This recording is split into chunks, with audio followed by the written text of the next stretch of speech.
Este presentador estaba negando la existencia de Dios en televisión, pero lo que le dice a este joven lo deja sin palabras. Veamos el siguiente video.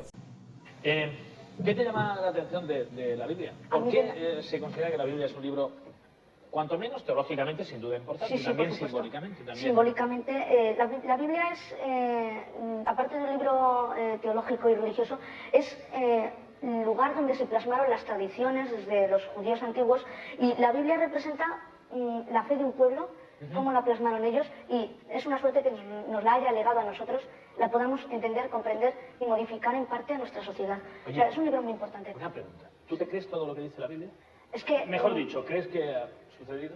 Mira, te voy a decir una cosa, es que nadie, ningún teólogo, es que la Biblia no es cuestión de creerla. O sea, a mí, por ejemplo, me cuentan que Adán y Eva, pues bueno, muy bien, vivieron, Adán se creó el barro, Eva de las costillas de Adán, y es que, en primer lugar, yo si tengo un razonamiento lógico no me lo creo. Como nadie, ningún teólogo se lo cree, eso tiene un significado. Es una forma de manifestar en la creación, que todo procede del poder creador de Dios, pero no que Adán y Eva vivieron y fueron los primeros seres humanos, no, por favor. También tenemos unos argumentos científicos que lo rebaten. O sea, que ahí hay que buscar, que no me vengan con cuentos de que a Jonás no se lo pudo tragar un pez porque es totalmente cierto, como muchas leyendas nuestras, sino que tiene un significado y hay que entenderlo. Decíamos que tienes Biblias. Sí, bueno, tengo, a mí me gusta, no tengo tampoco muchos libros, pero bueno, intento tener diversas Biblias porque a veces las traducciones son incorrectas del original hebreo, del original griego. Siempre es bueno comparar, ¿no?, cuál es mejor. Aquí tengo una que es la Biblia de Thompson, de la edición de Reina Valera del 60, que es la Biblia protestante, pero que tiene una traducción muy buena. Lo que pasa es que no incluye los deuterocanónicos. Luego tengo también aquí, que es la de la Turah, Nebaim, Ketuvim, que es la Biblia hebrea, ¿no?, la que se usa convencionalmente, los judíos, y que pues es la original, ¿no?, el Antiguo Testamento, como sabemos, incluye los judíos. ¿Tú eres partidario de las clases de religión en las escuelas? Yo sí, por una sencilla razón. No que se institucionalice como obligatoria, ¿no? Yo creo que es siempre respetable que haya una división, los que quieren dar estudio, los que quieren dar religión.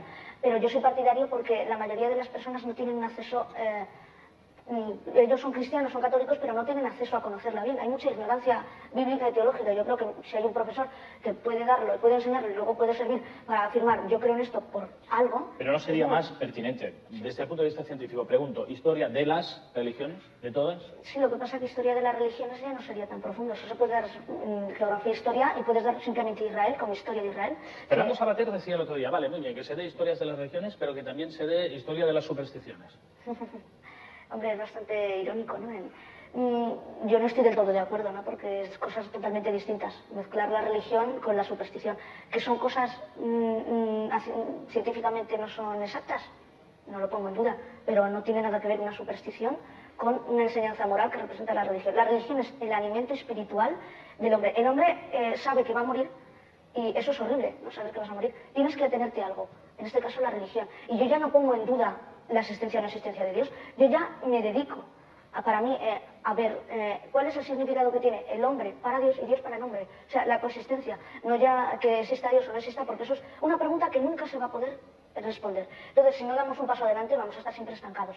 Y bueno, pues eso, lo repito, nunca se va a poder responder hasta que nosotros lo probemos, si es así. Pero los materialistas, los existencialistas, dicen, hay que aprender a vivir en ese abismo, en ese aparente sinsentido de que, sabiéndonos mortales, no creamos en la religión, ni en el más allá, ni en Dios. Sí, pero... ¿Tú crees que es posible vivir sin una fe religiosa? Yo, para mí, no. No lo creo posible por varias razones. Como decía, es un alimento espiritual, es una fuente de escape. Y la mente humana necesita creer en algo. Es como la duda metódica. Yo siempre me estoy preguntando la duda metódica, no porque este vaso a lo mejor yo creo que es blanco y no es blanco. Pero es que si no nos atenemos a algo nos volvemos locos. El ser humano no está preparado. Porque no está preparado. Sería tanta afluencia de conocimientos que sería una dilatación en las neuronas, que no podría... bueno, ya no se podría asimilar tanta información. Es como un ordenador, ¿no? Si tú empiezas a meter datos, el ordenador terminará por erronear, ¿no? Pero buscarle sentido a las cosas, sí, por lo visto, no, por supuesto, es una cuestión antropológica. Es decir, el hombre tiene que buscar sentido a las cosas. Exacto, es que pero no la necesita. naturaleza no habla de sentido, sino de procesos. Ahí están las plantas creciendo, sí, los ríos fluyendo. Pues es un porque sí natural, ¿no? ¿Por qué nos tiene que aturdir tanto? Pues es que el ser humano es la propia constitución del ser humano. El ser humano necesita que le aturde algo. El ser humano no puede estar quieto, no puede estar Pero quiero decir, pasivo. ¿por qué nos aturde tanto que no haya vivir sin la idea de Dios? Pues es por lo que te decía, porque necesitamos tener algún elemento de alimento moral que nos responda a muchas dudas que como nosotros mismos no podemos responder, pues buscamos algo que a lo mejor lo pueda responder por nosotros. ¿Y la ética no es suficiente? La ética no es suficiente, porque, bueno, además la filosofía, la parte de la ética es el análisis de ese mismo conocimiento, aplicarlo a una moral.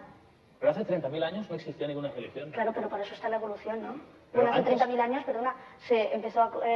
no sé si hace exactamente 30.000 años, pero se empezaron a enterrar a los muertos desde época muy temprana. Sí. A adorar a Venus, y siempre el hombre ha creído en algo, las fuerzas de la naturaleza. Los sabios lo llamaban el poder supremo, y no le decían Dios. Nosotros lo llamamos Dios, lo llamamos así, pero tiene que haber un poder supremo. No puede haber... ¿Y no cabe una religión, Carlos, que sea, en lugar de amar a un intercesor entre nosotros y lo absoluto, una religión que diga que nos apreciemos profundamente los seres vivos entre nosotros, en lugar de otorgarlo a alguien la superior? religión católica también...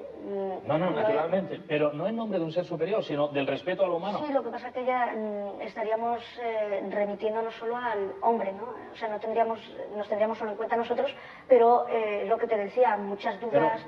perdona, te corto mucho, ¿no? No, no te preocupes, no sé.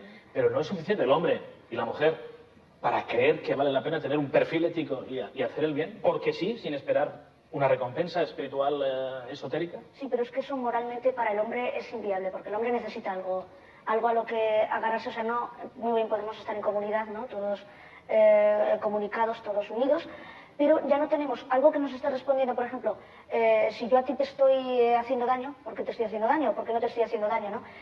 Sin embargo, si yo estoy haciendo el bien, pues yo digo, ¿por qué estoy yo haciendo ese bien? Es que me ha tenido que impulsar porque algo. te produce placer.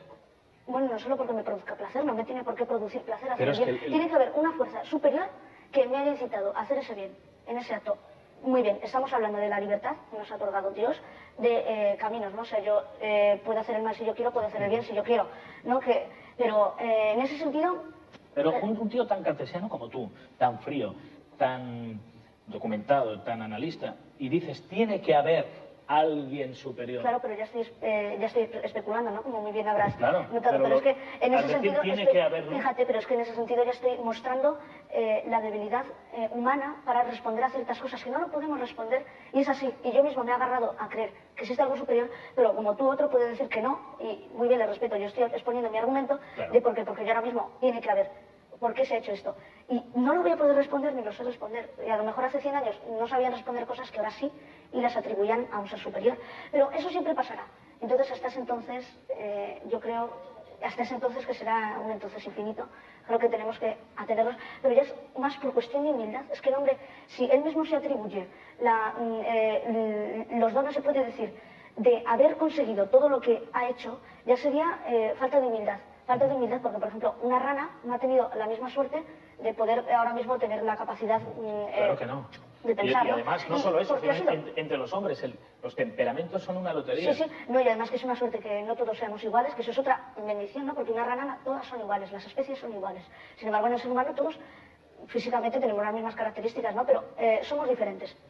Somos diferentes, tenemos un criterio diferente. Y bueno, pues esa es la gran riqueza que se nos ha dado.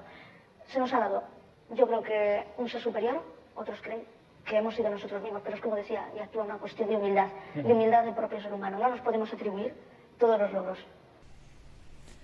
Tremenda lección la que le has dado a este niño, a este presentador, quien niega totalmente la existencia de Dios, y este niño con una gran sabiduría decide confrontarlo. Muchas son las personas que dicen que Dios no existe o que somos teoría de una evolución, pero la prueba más grande que Dios existe es la Biblia. En Génesis dice que Dios creó los cielos y la tierra. Así que muchas gracias por llegar al final de este video y esperamos tus comentarios.